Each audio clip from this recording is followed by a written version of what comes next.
Bismillahirrahmanirrahim. Assalamualaikum warahmatullahi wabarakatuh. Alhamdulillahilladzi hadana lihada wa ma kunna linahtadiya laula an hadanallah.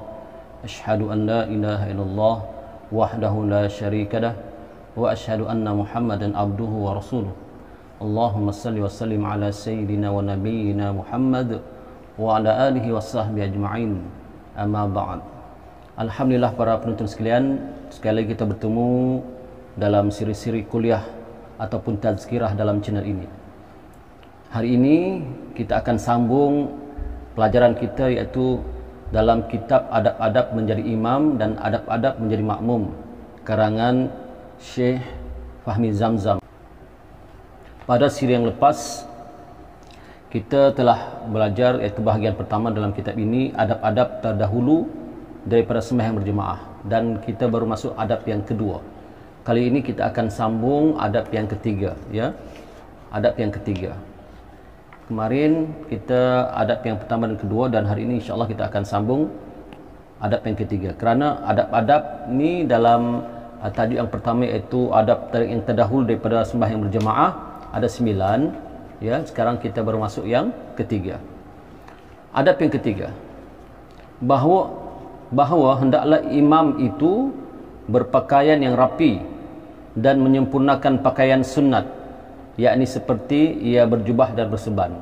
Para penonton sekalian, berjubah dan berserban ini adalah pakaian sunnah, ya, sunnah Rasulullah sallallahu alaihi wasallam, nabi kita, yang mana nabi kita berpakaian jubah dan berserban supaya ia mendapat pahala yang sempurna dan supaya lebih memuaskan hati para makmum yang mengikut akan dia.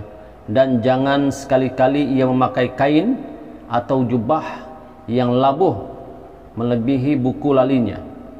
Jangan sekali-sekali memakai kain yang labuh ataupun jubah yang labuh melebihi buku lalinya, ya, paras buku lali sampai ke lantai itu, kainnya atau jubahnya sampai ke lantai.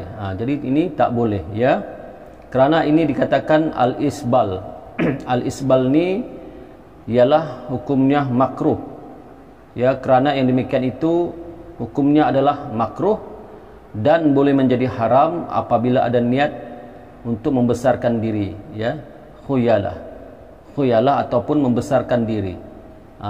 Kerana kebiasaannya orang-orang yang melabuhkan pakaiannya, ya, terutama laki-laki lah, sampai melepasi buku lalinya sampai ke lantai, itu di antara ciri-ciri orang yang sombong, ya? Di antara ciri-ciri orang yang sombong. Jadi akan jadi haram apabila ada niatnya untuk membesarkan diri, rasa diri hebat, rasa diri mulia, ya. Jadi yang terbaiknya adalah memakai kain sarung ataupun jubah itu ataupun gamis itu atas buku lali, ya, bukan di bawah buku lali. Sayyidina Abu Hurairah radhiyallahu anhu meriwayatkan daripada Nabi Muhammad sallallahu alaihi wasallam, ini ada hadisnya, ya. Innallaha la yaqbalu salata rajulin musbilin idzarahu. Hadis riwayat Abu Daud, ya. Artinya sesungguhnya Allah Ta'ala tidak menerima sembahyang orang yang memakai pakaian yang melebihi atau berlabuh, ya, ke bawah dari kedua bukuk lalinya, ya. Allah Subhanahu wa taala tidak menerima sembahyang orang yang memakai pakaian yang melebihi ataupun terlabuh ke bawah dari kedua buku lalinya. Subhanallah. Ini hadis, ya, riwayat Abu Daud. Kemudian adab yang keempat. Kita masuk adab yang keempat. Hendaklah yang menjadi imam itu orang yang terlebih fasih bacaannya. Hendaklah orang yang jadi imam itu orang yang terlebih fasih bacaannya dan lebih memahami hukum-hukum fiqh, atau lebih tua atau lebih wara'.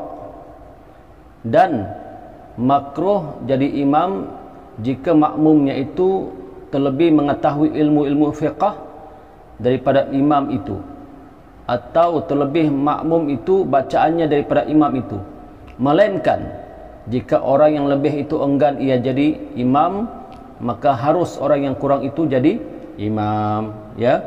Maka kata ulama dalam kitab ini, makruh jadi imam jika makmumnya itu melebihi pengetahuan daripada imam, ya. Contoh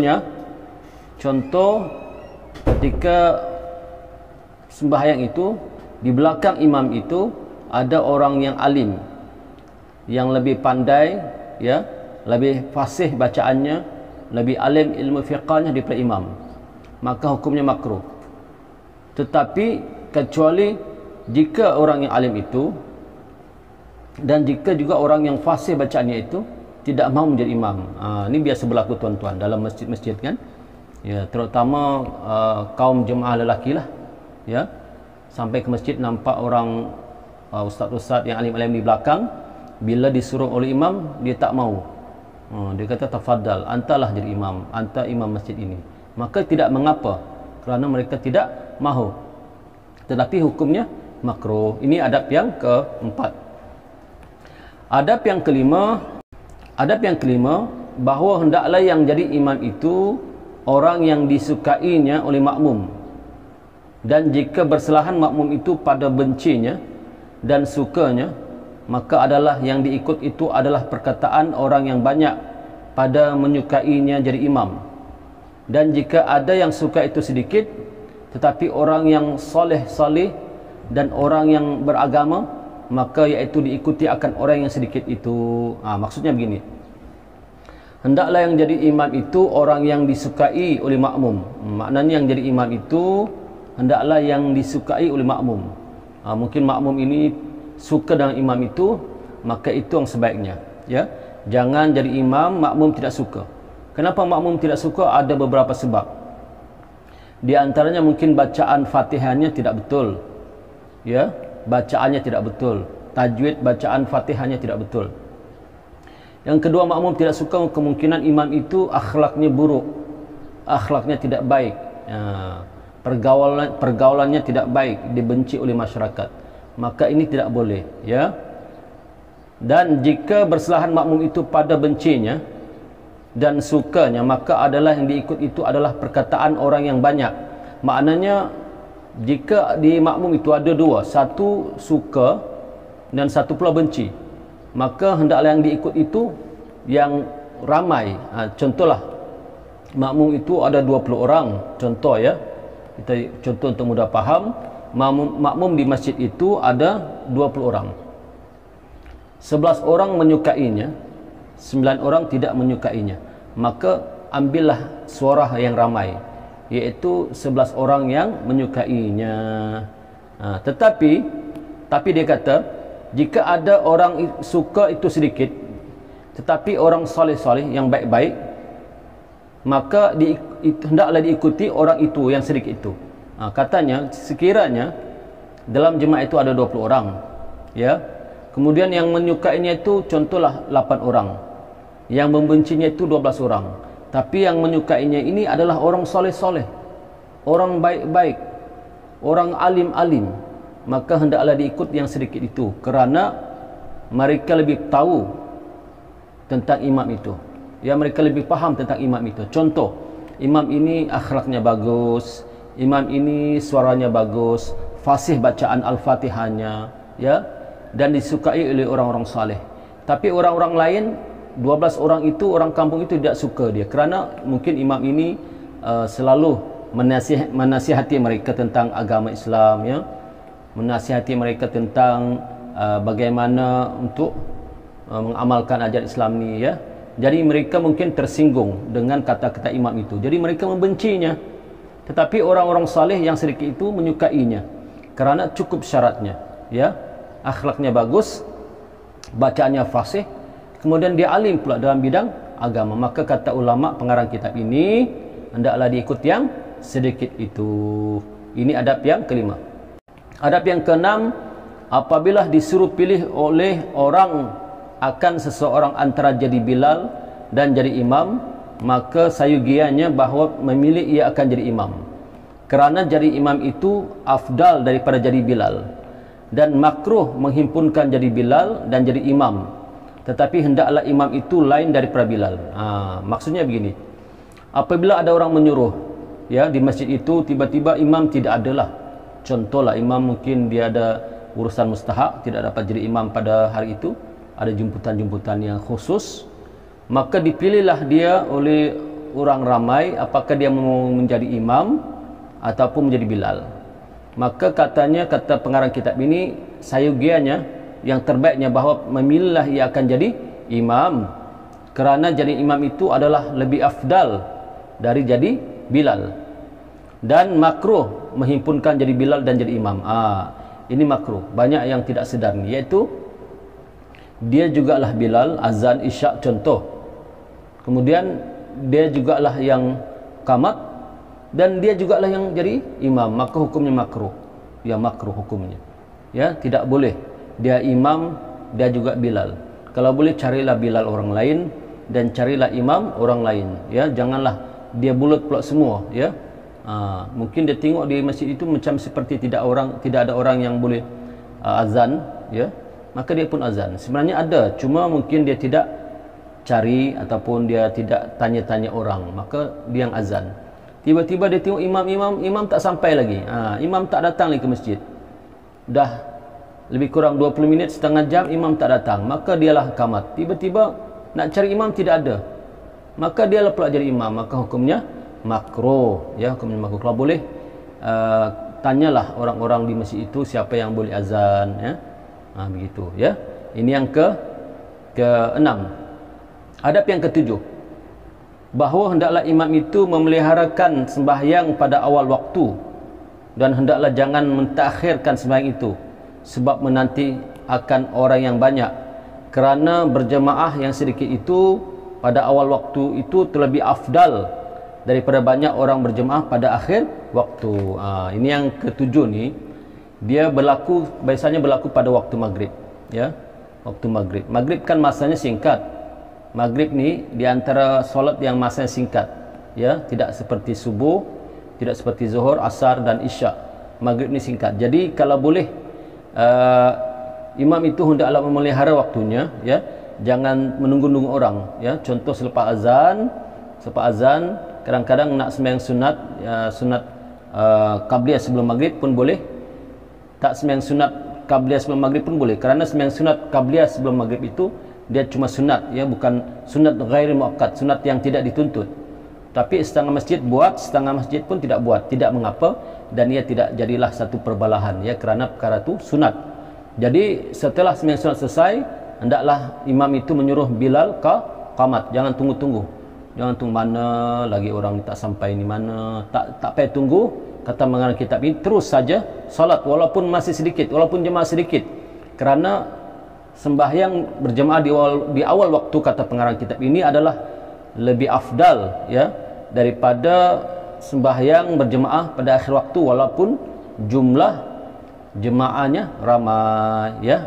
Ini selalu berlaku pada waktu maghrib, terutama sekali pada bulan Ramadan. Pada bulan Ramadan, ya. Ini sudah maklum. Walaupun demikian, kata pengarang kitab ini, Syekh Fahmi Zamzam, tetap bagi imam itu sunat bahawa mentakhirkan iqamah itu daripada azan dengan sekira-kira sekadar bersedia segala manusia bagi sembahyang, ya, sepertinya perkataan Al-Imam Al-Ghazali rahimahullahu ta'ala, ya. Kata Imam Al-Ghazali, maka tersebut di dalam hadis Nabi sallallahu alaihi wasallam, hendaklah menantikan Bilal pada antara azan dan iqamah itu dengan sekadar selesai orang yang makan daripada makannya, dan selesai orang yang buang air besar daripada buang air besarnya. Ini kata Imam Al-Ghazali di dalam kitabnya. Maknanya imam pun kena menunggu jugalah, ya. Imam kena pandailah, kena cerdiklah imam ni. Terutama ini berlaku pada bulan Ramadan, ya. Kadang-kadang orang berbuka di masjid, maka tunggulah selesai orang makan, barulah suruh Bilal itu qamat, ya. Ataupun ada jemaah yang nak buang air besar, tunggulah sehingga selesai, ya, supaya sempat berjemaah. Jangan kelang kabut. Artinya sederhana, jangan terlalu cepat dan jangan juga terlalu lambat. Ini kena bijaksana, imam ni kena bijaksana. Kemudian Sayyidina Jabir bin Abdullah radhiyallahu anhuma meriwayatkan daripada Nabi Muhammad sallallahu alaihi wasallam yang maksudnya sesungguhnya Rasulullah sallallahu alaihi wasallam berkata kepada Bilal, "Wahai Bilal, apabila engkau azan maka jangan terlalu cepat." Maksudnya pada menyebut kalimat azan itu. Dan apabila engkau iqamah ataupun qamat maka percepatlah dan jadikanlah masa antara azanmu dan iqamatmu itu sekadar selesai orang yang makan daripada makannya, dan selesai orang yang minum daripada minumnya, dan selesai orang yang buang air besar daripada buang air besarnya, dan jangan kamu berdiri untuk sembahyang sehingga kamu melihat aku. Ini kata Rasulullah kepada Sayyidina Bilal, ya, dalam satu riwayat hadis riwayat Imam At-Tirmizi, kata Rasulullah, "Wahai Bilal, apabila engkau azan maka jangan terlalu cepat."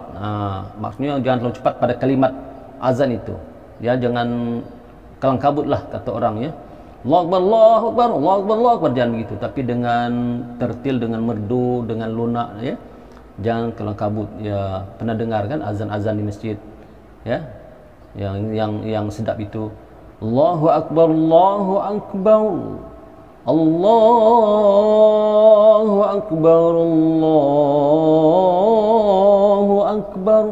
Cantik, slow. Tapi kata Rasulullah, dan apabila engkau qamat maka percepatkanlah. Percepatkanlah qamat itu, ya. Jangan terlalu slow pula, ya.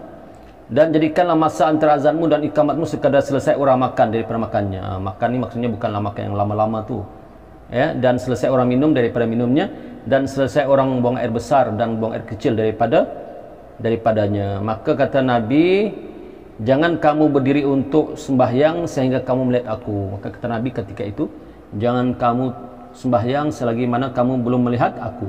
Maka kita kena ikut sunnah Nabi ni. Bilal, ya, jangan terus qamat, tunggu imam datang. Mungkin imam ketika itu tengah ambil uduk, maka tunggu imam selesai barulah qamat, ya. Sebab nanti kalau qamat siapa imamnya? Jadi Bilal pun kena cerdik dan pandai memahami situasi keadaannya. Syahdan, sunat pada sembahyang maghrib itu bahawa dipercepatkan iqamatnya, kerana waktu maghrib itu sangat pendek, seperti yang disebutkan dalam qaul jadid. Begitu pula sunat dipercepatkan iqamat apabila masjid sudah dipenuhi dengan jemaah sejak awal lagi. Ni, ya, maknanya maghrib itu seperti mana yang kita katakan tadi, maghrib itu masanya pendek, maka disunatkan kita, ya, cepatkan qamat. Ya, Bilal kena sunatkan cepatkan qamat di waktu maghrib, kerana maghrib ini masanya sangat pendek, ya. Kemudian disunatkan juga qamat, Bilal qamat apabila jemaah telah memenuhi masjid sejak awal-awal lagi, jangan tunggu lama-lama. Adab yang ke-8. Adab yang ke-8, ya. Hendaklah yang jadi imam itu ikhlas kepada Allah Ta'ala, serta mengerjakan apa yang diamanahkan oleh Allah Ta'ala akan dia pada taharanya dan segala syarat sembahyangnya. Maka ikhlas itu sekira-kira tiada mengambil ia akan upah atas jadi imamnya itu. Dan jika mengambil imam itu akan rezekinya daripada yang diwakafkan atas orang yang jadi imam itu di dalam masjid itu, maka hukumnya makruh. Ini mengikut pengarang kitab ini. Dan hendaklah bagi imam itu bahawa menyucikan batinnya itu daripada segala maksiat dan segala dosa yang besar, dan menyucikan dirinya daripada mengekalkan dosa kecil. Dan demikian lagi hendaklah bagi imam itu menyucikan zahirnya daripada hadas dan daripada najis, kerana tiada melihat akan yang demikian itu melainkan ia sendiri. Dan jika keluar angin daripadanya, maka jangan malu ia membatalkan sembahyang. Lalu hendaklah ia mengambil akan orang yang hampir akan dia itu dan menjadikannya gantikan jadi imam. Maka keluar ia daripada sembahyangnya itu, yang istilahnya panggil istikhlaf, ya. Maka imam ini, artinya imam ini tugasnya berat, para penonton sekalian, ya. Dia hendaklah yang ikhlas, ya, bersih zahir dan batinnya, ya, tidak melakukan dosa-dosa besar, ya, dan juga tidak mengekalkan dosa-dosa kecil. Akhirnya orang yang saleh lah, yang terbaik lah, ya, orang saleh. Kemudian katanya, ya, ikhlas maknanya tidak mengambil upah, ya, daripada jadi imamnya itu. Sekiranya dia mengambil upah juga yang dibagikan, maka hukumnya makruh. Ini mengikut pengarang kitab ini Syekh Fahmi Zamzam. Dan hendaklah imam itu suci lahir batinnya dan suci juga zahirnya. Maknanya imam itu yang tahu sendiri ya tentang pakaiannya.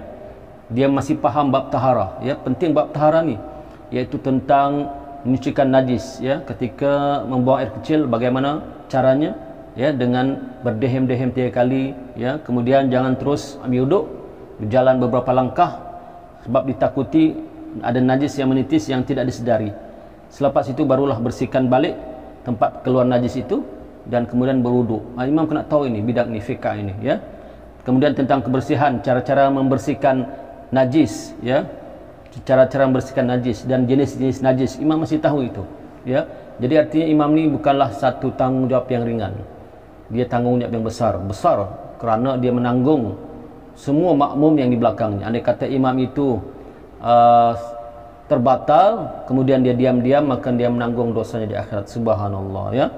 Jadi kalau imam itu, contoh dia jadi imam, kemudian terkeluar angin ya daripada badannya, maka hendaklah dia jangan malu-malu, istiharkan dia batal dan gantikan dengan orang yang dekat di belakangnya.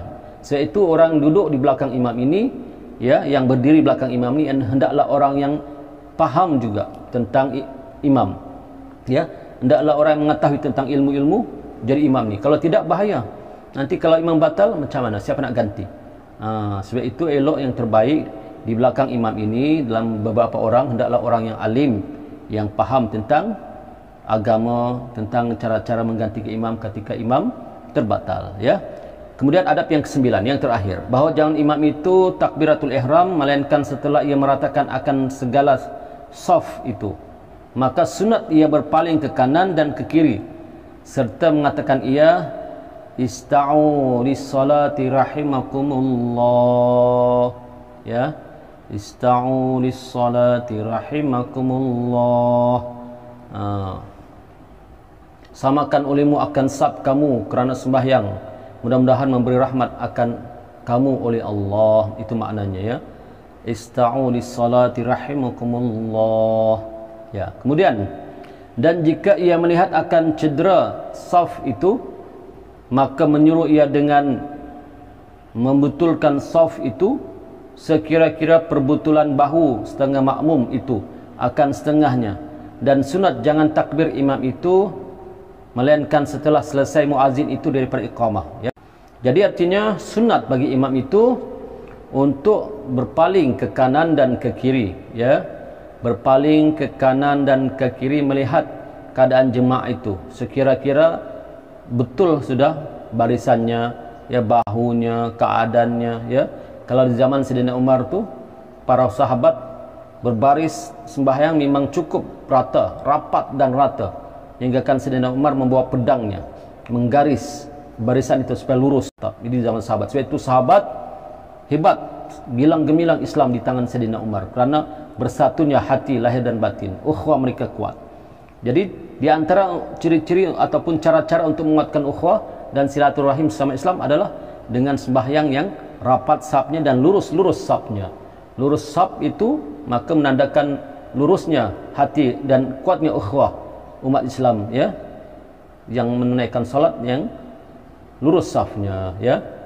Jadi para penonton sekalian, sudah selesai untuk bahagian yang pertama ya, dah selesai untuk bahagian pertama dengan tajuk atas utamanya adab-adab yang terdahulu daripada sembahyang berjemaah, iaitu 9 perkara, dan kita telah huraikan berdasarkan kitab ini tentang ke-9 perkara ya, adab-adab terdahulu sebelum solat berjemaah.